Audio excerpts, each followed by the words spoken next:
नमस्कार दोस्तों, एक बार फिर से मेरे इस चैनल में आपका तहे दिल से स्वागत है। मेरी फसल मेरा ब्यौरा, जो कि किसान को हर जो 6 महीने की खेती के अंदर करना पड़ता है दोस्तों। यानी कि आने वाले समय में अगर हम किसी प्रकार की फसल अगर बेचना चाहते हैं तो हमें जो मेरी फसल मेरा ब्यौरा का पंजीकरण करना बहुत जरूरी है। और साथ ही साथ दोस्तों, इसमें आने वाले समय में अगर किसी प्रकार का प्रदेश सरकार द्वारा हमें कोई लाभ भी दिया जाता है, तो अगर मेरी फसल मेरा ब्यौरा अगर हमारा कंप्लीट नहीं रहेगा तो हमें किसी प्रकार का कोई भी लाभ नहीं मिलेगा। काफी सारे लाभ है जो मेरी फसल मेरा ब्यौरा के अंदर जो पंजीकरण होता है उसके ऊपर दिया जाता है दोस्तों।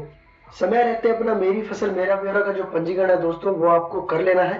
आज का ये वीडियो बड़ा ही आपके लिए इंफॉर्मेशन वाला होने वाला है दोस्तों, क्योंकि इस वीडियो के अंदर मैं आपको मेरी फसल मेरा ब्यौरा के साथ साथ मैं आपको ई क्षतिपूर्ति पंजीकरण के साथ साथ भी आपको इसकी जानकारी के साथ इसका पंजीकरण करने का प्रोसेस भी मैं आपको इस वीडियो में पूरी जानकारी से दिखाने वाला हूं।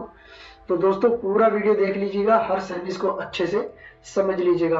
आपके लिए वीडियो बड़ा ही हेल्पफुल होने वाला है। चैनल पर नए हो तो चैनल को सब्सक्राइब कर लीजिएगा, बेल के निशान को दबा लीजिएगा, ताकि आने वाले इस प्रकार के जो नोटिफिकेशन है वो आपको सबसे पहले मिल जाते हैं। हमारा एक व्हाट्सएप चैनल भी बना हुआ है, इसका लिंक मैंने अपने वीडियो की डिस्क्रिप्शन में प्रोवाइड करवा दिया है। आप उसमें भी ज्वाइन हो सकते हैं। उसमें भी हर प्रकार के अपडेट है वो समय समय पर मिलते रहते हैं। तो दोस्तों, जल्दी से जल्दी हमारे चैनल से जुड़ जाइए। दोस्तों, स्टार्ट करते हैं। मेरी फसल मेरा ब्यौरा का ये जो पोर्टल है, इसका इंटरफेस है इस प्रकार का रहेगा। अगर आपने कभी पहले भी पंजीकरण किया है तो अच्छी बात, अगर नहीं किया है तो आपके लिए वीडियो अच्छा होने वाला है। चलिए दोस्तों, मेरी फसल मेरा ब्यौरा का पंजीकरण बड़े आसान तरीके से करने का प्रोसेस मैं बताता हूँ और अच्छे से आपको समझा देता हूँ। मेरी फसल मेरा ब्यौरा की इस वेबसाइट पर आ जाना है। इसका लिंक मैं अपने वीडियो के डिस्क्रिप्शन में दे दूंगा, तो अब वहाँ जो पूरी जानकारी है आपको मिल जाएगी और आप इस वेबसाइट में जो विजिट कर पाएंगे। दोस्तों, इसका इंटरफेस है कुछ इस प्रकार का रहेगा। जब पहली बार आप आओगे तो यहाँ पर देखिए 2 नोटिफिकेशन चल रहे हैं महत्वपूर्ण जानकारी के अंदर।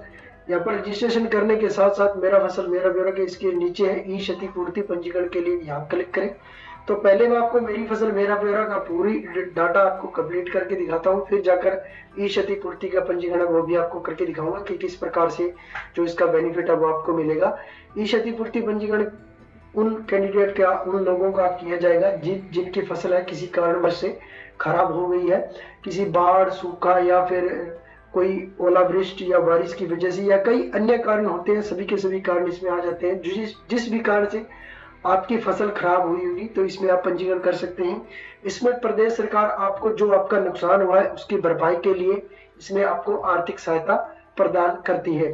चलिए दोस्तों, आपको इसमें आगे जानकारी देते हैं और साथ में इसका पंजीकरण करते हैं। आपको सबसे पहले यहाँ नीचे आ जाना है। नीचे आने के बाद देखिए फार्मर लॉगिन, तो आपको यहाँ पर क्लिक कर देना है। नेक्स्ट इसका इंटरफेस है दोस्तों, वो इस प्रकार खुलेगा। दोस्तों, अब आपको यहाँ पर आने के बाद देखिए दोस्तों, यहाँ पर 2 जो ऑप्शन दिए जाते हैं पंजीकरण करने के लिए, परिवार पहचान पत्र या फिर आधार कार्ड संख्या। तो आप दोनों में से किसी एक को चुन लीजिएगा। आपको परिवार पहचान पत्र अगर आप चुनते हो तो आपको परिवार पहचान पत्र आईडी है यहाँ पर डाल देनी है और आपको सदस्य प्राप्त करें, यहाँ पर आपको क्लिक कर लेना है साइड में। यहाँ पर जैसे क्लिक करोगे तो आपके परिवार में जितने भी मेंबर होंगे उनमें से उस मेंबर को चुन लेना है जिसके ऊपर आप अपना पंजीकरण को करना चाहते हो। अब देखिए, उनको चुनने के बाद आपको ओटीपी भेजे, इस पर आपको क्लिक कर लेना है। अब सक्सेस तरीके से ओटीपी भेज दिया गया है। जो भी परिवार पहचान पत्र के ऊपर आपके मोबाइल नंबर लगा होगा उसके ऊपर एक ओटीपी जाएगा। आपको यहाँ पर ये कैप्चा है वो डाल लेना है और नीचे आपको ओटीपी डाल लेना है। इस तरह से आपका जैसे ओटीपी सक्सेस हो जाता है तो आपके सामने सारी डिटेल है वो शो कर देगा कि आपकी जो। अब दोस्तों, यहाँ पर देखिए, पहली बार अगर आप पंजीकरण कर रहे हैं मेरा फसल मेरा ब्यौरा के अंदर, तो दोस्तों आपको ये जो डाटा है ये पूरे अच्छी तरीके से चेक करना है। आपका जो बैंक अकाउंट नंबर वगैरह सारा डिटेल है यहाँ पर शो करेगा, तो ये आपको सारा चेक कर लेना है। फिर आगे जाकर आपको सबमिट टू कंटिन्यू पर क्लिक कर देना है। सबमिट टू जैसे ही आप सबमिट करोगे तो इस प्रकार का इसका जो नेक्स्ट इंटरफेस है इस प्रकार का आएगा दोस्तों।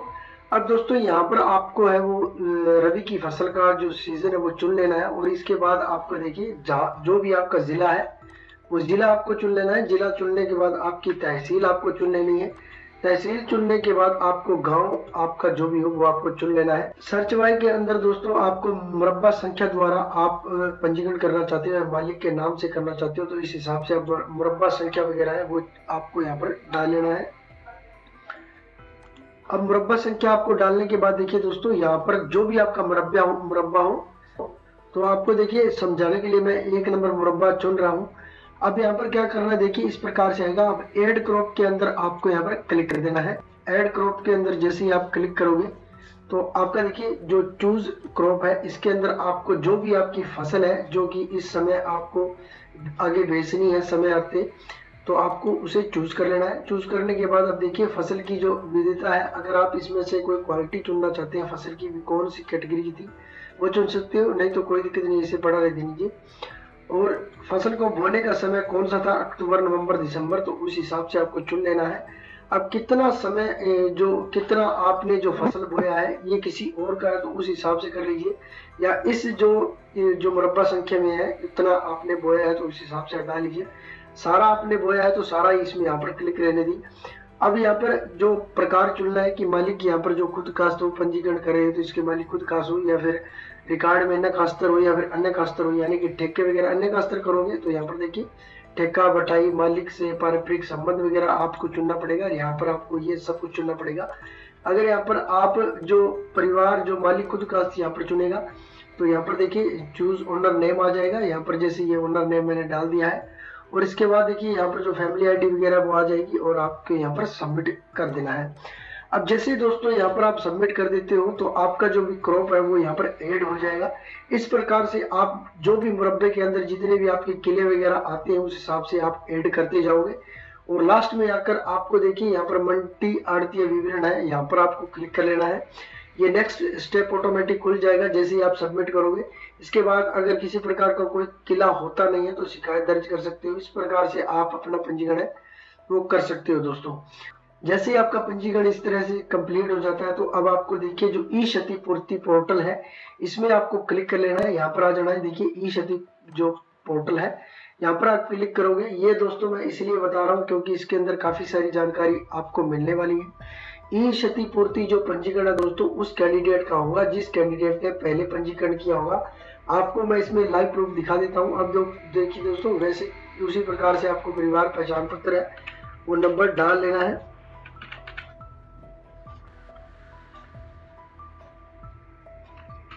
और आपको वैलिडेट पर क्लिक कर देना है। वैलिडेट पे जैसे ही आप क्लिक करोगे तो आपको जो सदस्य जिसके ऊपर आपने पंजीकरण किया था या आपने पहले कर लिया होगा पंजीकरण ई क्षतिपूर्ति पोर्टल के लिए, तो दोस्तों आपको उसका नाम चुन लेना है और सेंड ओटीपी पे आपको क्लिक कर देना है। अब आपने जो पंजीकरण किया था उस समय उसका मोबाइल नंबर क्या था उसके ऊपर एक ओटीपी जाएगा।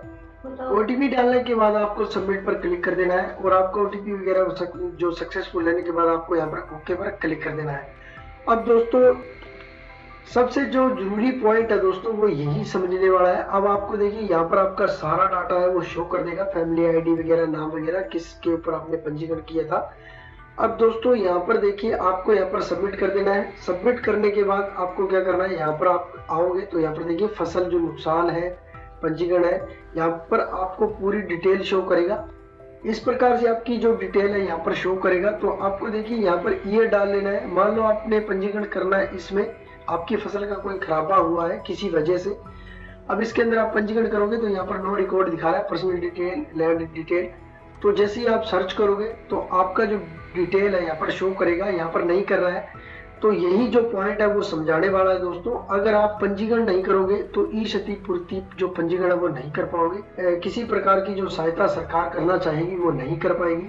तो इसलिए आपको पंजीकरण करना बहुत जरूरी है। और भी अन्य ऐसी कई सारी स्कीमें हैं जो प्रदेश सरकार हमें देती है, तो पंजीकरण करना हमारे लिए बहुत जरूरी है। समय रहते आप अपना पंजीकरण कर लीजिए। घर पर कर सकते हैं, घर पर नहीं कर सकते तो आप किसी भी CSC वैली के तो शॉप पर जाकर कर सकते हैं। गांव शहर में कहीं भी ऐसा साइबर कैफे हो वहां पर जाकर कर सकते हैं। बाकी आपको अगर जानकारी अच्छी लगती है तो वीडियो को लाइक कर दीजिए, दोस्तों के साथ इस जानकारी को जरूर शेयर कीजिए ताकि वे भी इस जानकारी को प्राप्त कर और अपना पंजीकरण समय रहते कर सकें। और अगर किसी प्रकार का फसल में खराबा हो चुका है तो उस हिसाब से वो आपको जो सहायता है वो मिल सकेगी। चैनल पर नए हो तो चैनल को हाथ जोड़कर निवेदन करते हैं सब्सक्राइब करके जरूर जाइएगा। और पूरा वीडियो वॉच करने के लिए धन्यवाद दोस्तों।